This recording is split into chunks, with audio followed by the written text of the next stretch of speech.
here. Welcome to Arbory Digital Experiences. This is episode 14. This one's going to be a shorty. This is my first episode back from Berlin after being there in adaptTo. And I got a couple things that I want to talk about, both about the conference that just ended, as well as the conference that is about to start, which is Adobe Developers Live, which everybody should know about, as well as a couple other things. One of them is another Adobe tool, which doesn't have anything to do with Adobe Experience Manager, but is cool nonetheless, and it's called Adobe Podcast.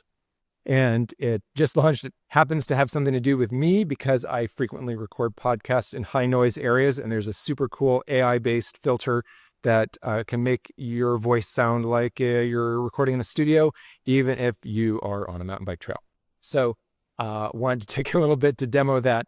So just to give you guys a little bit of context, so in Berlin at the adaptTo conference, at the beginning of the conference, the organizer on his opening slides ended up having a picture of me on a mountain bike on my podcast that I did when I was discussing the impending AEM 6.6 or whatever Adobe Experience Manager 6. Whatever running on JDK 17 ends up being called.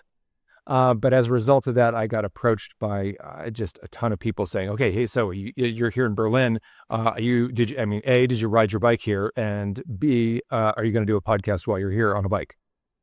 And I'm like, okay, fine. I mean, A, no, I can't ride my bike all the way here from America. But B, I'm totally going to do a podcast. I'm absolutely going to do a podcast on a bike. So I totally intended to rent a bike. My intention was to get myself a nice mountain bike. And okay, here, trivia for you guys if you don't know this about Berlin. First of all, one thing you should know is that Berlin is an absolutely glorious city to bike commute in. It's fabulous. There's segregated bike infrastructure on every major arterial, plus almost every secondary street. And it's safe. You can get anywhere at any time of day on a bike. It's just great. Even so, there's a bunch of times that I was riding home in the middle of the night, and I totally felt safe at all times riding a bike.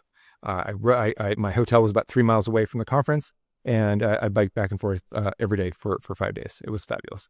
So, but at the conclusion of the conference, I was like, okay, I'm going to rent a mountain bike. So here's the trivia for you. So the tallest point in the city limits of Berlin is actually a man-made mountain or hill. It's called the Teufelsberg, and it's created from when in the after World War II, where the city was attempting to clean up and get back on its feet after World War II. There was just unbelievable amounts of rubble. And so the only thing that they could think to do with it at the time was to go and put it in one place. And so they ended up taking literally hundreds upon hundreds upon hundreds of dump truck loads of rubble, post-war rubble, and dumping it all in two different places, which are now the two of the tallest points in Berlin. So it's basically the only place you can go mountain biking in Berlin is this place where afterwards the Allies ended up building a whole radar listening post to listen in on Soviet communications and so forth. That's now decrepit, but you can go mountain biking there. That was my intention, except for I couldn't find a mountain bike to rent. So I ended up renting one of these rattle trap bike share bikes.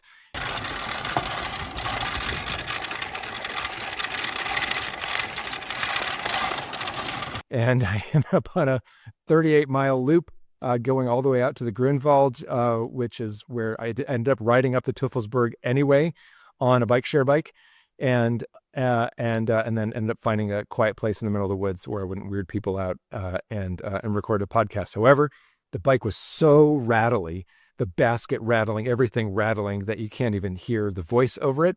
However, now that this Adobe Podcast version 2 came out, I was intending to say, okay, good, I'm just going to release a podcast anyway with that tooling and see if it does the job. So that's going to be the conclusion of this. But first, I want to talk just for a second about Adobe Developers Live. Adobe Developers Live is on November 12th, all day. Usually it's a conference that is online only. There's a number of sessions that are developer-centric that are done This year is totally different. This is the first time they're doing it as a hybrid conference. So they're doing it actually live at Adobe HQ. So you can go there if you want. Tickets, I think, are $500 to go there, but it's free online. There's a number of really awesome sessions that are planned for that. If you are in the Adobe developer world, meaning you develop on AEM, on Edge Delivery Services, on AEM as a cloud service, on Adobe Commerce, absolutely try to block off some time for that. Because one of the best things too about blocking off time, yes, of course, all the recordings are going to be online also, but you're going to have questions. And the best way that I get value out of these conferences is by asking questions directly of some of these brilliant people who are going to be speaking. Some of whom are going to be, so Lars Trelof's going to be giving his perspective on lessons learned from now a year that Edge Delivery Services has been out. His panel discussion at adaptTo was one of the more insightful discussions that I've ever really kind of witnessed on this subject in terms of really being able to select the best tool for the job. Because AEM is an amazing tool. AEM Cloud Service is an amazing tool. Edge Delivery is an amazing tool. And you just should know about the philosophies that are involved in each one of these things. So you can, as a developer or as an architect, you can make decisions about them. So highly recommend going to that one. There's going to be sessions on learnings on running e-commerce sites in Edge Delivery. There's one that I'm super interested on, which is running forms, AEM forms on Edge Delivery, because I've got some use cases for customers right now that they're used to running things on premise. Edge Delivery is a completely different thing. What if you need to be able to talk to backend databases? There are a lot of gotchas when it comes to running forms and a lot of customer data out on the edge, as well as some AEM Cloud Service DevOps enhancements talks is going to be super cool. So hope that you're going to enjoy that. It's November 12th, all day long. And then additionally, tomorrow, there's going to be a recap on the Discord channel, Adobe aem-live Discord channel on adaptTo, which I'll be on that as well. So there you go. Hopefully you get something out of Adobe Developers Live. And now I'm going to cut to this this video that I cut in the middle of the Grunwald on a Rattletrap bike share bike. I'll give you the before and after of the original audio, and then the filtered audio with the original version 1 of this podcast, which I tried to use last year at Adobe Summit, but it wasn't smart enough. Kept putting in these little AI artifacts where it would think that somebody was talking and put these weird noises into it. The new one is just uncanny. It's unbelievable. And for somebody like me who frequently records in a high noise area, like while I'm flying through a forest on a bike, it's pretty cool. So leave it to that. Hope to see you guys soon. Hey, welcome to Arbory Digital Update from the Forest. I am Tad Reeves, Principal Architect at Arbory Digital, and I'm in the middle of the Grunwald, which is a beautiful forest park on the west side of Berlin. I am about, 15 miles or so outside of my hotel. I'm on a Rattletrap of a bike share bike. Unfortunately, I couldn't find any bike share bikes that had any way of me clipping my GoPro to them. So we can't do my traditional front and back GoPro. You just got to go and hold this thing.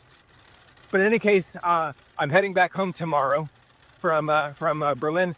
It's been an incredible trip. I was looking forward to doing a whole update on adaptTo on here whilst riding a bike.